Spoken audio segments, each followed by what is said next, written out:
Sean with BadCountyFunky.com here with Doug from Fantasy Grounds. Take it away, Doug. What do you got? Hey, thanks a lot. Thanks for having me. So today we're just showing off Fantasy Grounds, and we're showing off some of our new functionality that we built in for our Dungeons & Dragons 5th edition licensed material, and some of the other many systems that we support.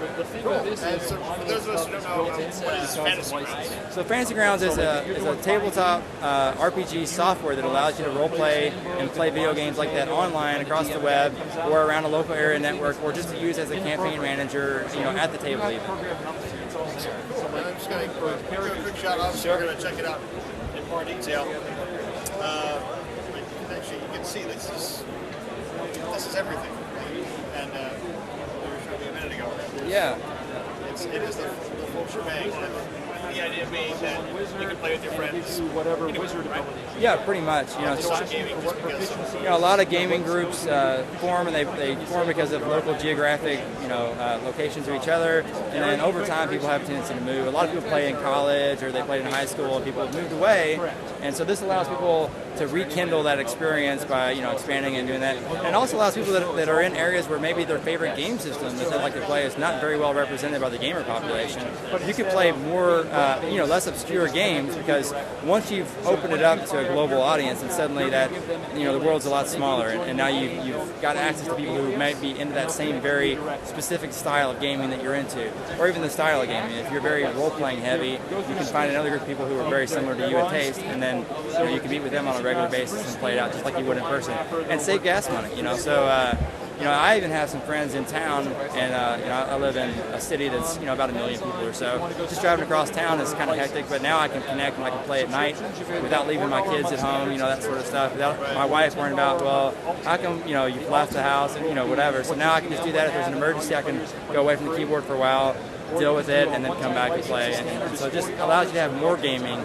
Not necessarily a replacement. D&D 5th edition. This is the D&D 5th edition rule set, but we have a lot of other ones. So we have like Call of Cthulhu and Savage Worlds, and we've got the earlier versions of D&D. We have Pathfinder as well. And Pathfinder has the open gaming license material in there, and then our community also has gone through they pulled all the OGL stats and NPCs, and they've already loaded full libraries of monsters with that you can just drag and drop with your encounters. Oh, that's pretty good. That is awesome. But with D&D, the nice thing is that you've got the full adventure. It's like on a map. So if you were to buy an adventure module, so you would get like a full map. And if I show my push pins here, it'll tell me what is in each room. So as they explore this dungeon, you can open it up, and now I've got the box text that I can share with the players. It'll automatically share that. I can read it out loud, and then they can refer back to it at their own pace. And then these are all the various encounters that they might have. So I can open up the encounter. Here's some stuff, and you can automatically change the scaling. So like if the players are doing really, really well, maybe you want to remove some of the monsters before you have the encounter, and maybe you want to decrease it. And then here you can recalculate what the CR and the XP value is. This shows that it's already been placed. Some of these guys have already been placed on the map.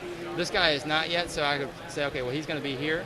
And then when I click on the little button, it'll automatically roll their initiative, put them in the combat tracker for me, and then I'm off and ready to run, the encounter like as is. And then the nice thing is, once it comes up, when each creature's turn comes up, it shows you like a short list of what are the most common options that creature might do. I can then just drag and drop. Let me zoom in here so you can see. So they're fighting in this room, and the salamander's turn is up. He can decide to do a tail attack and drop it directly on the wizard that he wants to hit. And over here on the chat window, it'll say whether you hit, whether you missed, and then if you hit, then I can go ahead and move right to the damage.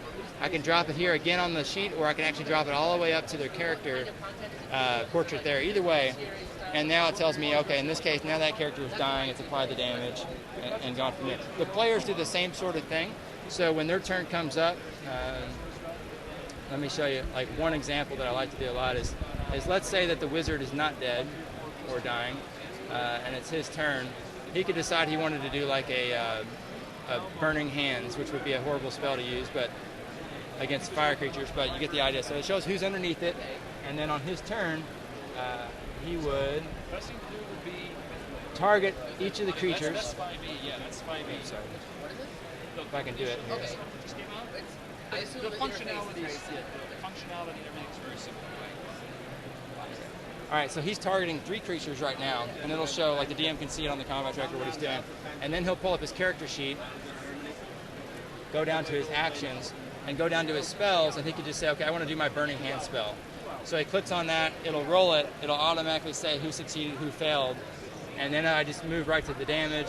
It'll apply it. In this particular case, several of the creatures have resistance and vulnerability to fire, so it automatically detects that, realizes the attack was a fire attack, they have that vulnerability or that resistance, and it deducts it.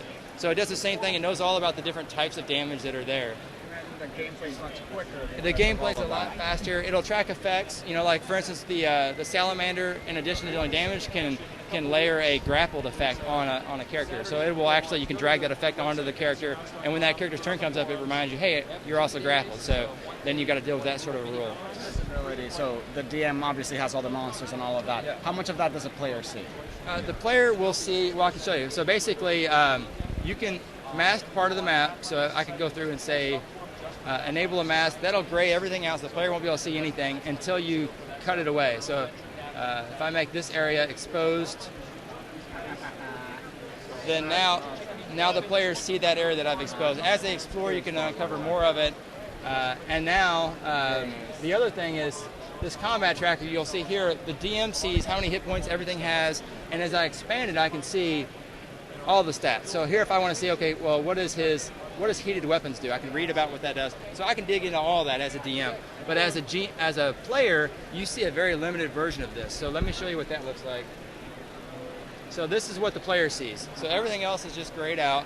And then on the combat tracker, they still see where their order is respective to the enemies, but they don't see anything other than the fact that these guys are all healthy and none of them have been wounded. But instead of asking, you know, a lot of times players say, which one is the one that's heavily damaged or whatever, because they would normally be able to see that, but they don't know if it has 5 hit points left or 10 or, you know, whatever, but they could see that it's damaged or wounded or whatever. So what does it say when it's like the degrees of it? Yeah, so that's customizable. We've got a few different options you can turn on or off, but right now it just says like wounded or heavily wounded or dying and that sort of stuff, pretty much. Who takes care of player character management? The players themselves? The or is it players all manage the, their own characters, so they each get, in a sense, they get a character sheet, which will look very similar to like a paper sheet, and it has some calculations done for you automatically. So, you know, if their dexterity is actually a 16, then their stats will automatically update a few things. When they level up, so for instance, to level in the system, if you happen to have, you can either manually level by expanding the details and then adding a 4th level and adding in rolling your dice and that sort of stuff. But the other thing that we have is that you can go to your library, let's see, and you can request access to anything that the DM has. You can request access as a player. Okay. So you can go through and say, okay, I really want to do, you know, I'm doing a fighter. Let's say I want to build a fighter character. Then I can say I'm requesting access to the fighter one, and I'm requesting access to, normally I just do the whole player's handbook here. So now the DM will get a notice saying, hey, player's asking for access, and you can turn this on. Normally I would have this on by default. So now I can go through and say, okay, well, yeah, I want to allow them to do, let's see if I can find it here.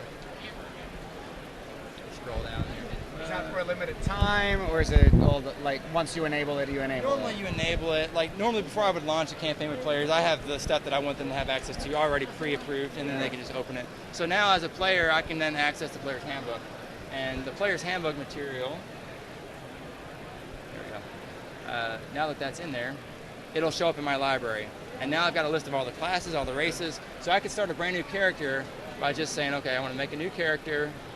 I think I clicked on the wrong thing here. PCs.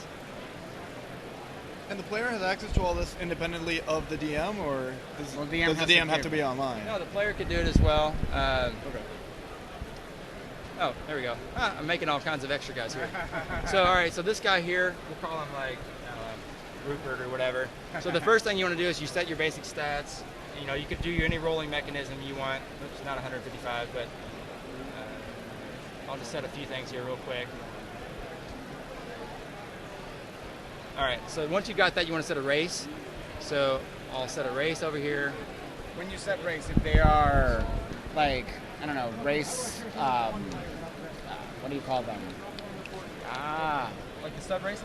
No. Like if whenever you have a race that has, I don't know, like an extra feed or things like that, Yeah. does that calculate? Like, does it tell you? It does. So, all right. So, like as an example, let's take dwarf. So dwarf, I can expand it and I can read about. This is all the rules from the actual player's handbook. They're all preloaded in. If I scroll all the way down to the bottom, it has all the like descriptive text, all the fluff. Then these are all the different abilities that a dwarf character would have. So I can just, instead of like dragging these over individually to my character sheet, I can just say, okay, I want to make a dwarf. I'll drop it on here, and now it says, well, what kind of dwarf? So I want to be a hill dwarf or a mountain dwarf, and I can read about what does it mean to be a hill dwarf or whatever, and it'll automatically, if I hit this checkbox, you'll see in the side here, this is all the stuff it does. So it adds all of these abilities. So now I've just kind of shortened up the ability. So all that stuff's there as a reference, and if I ever need to know what that means, I can then open it up and I can read what that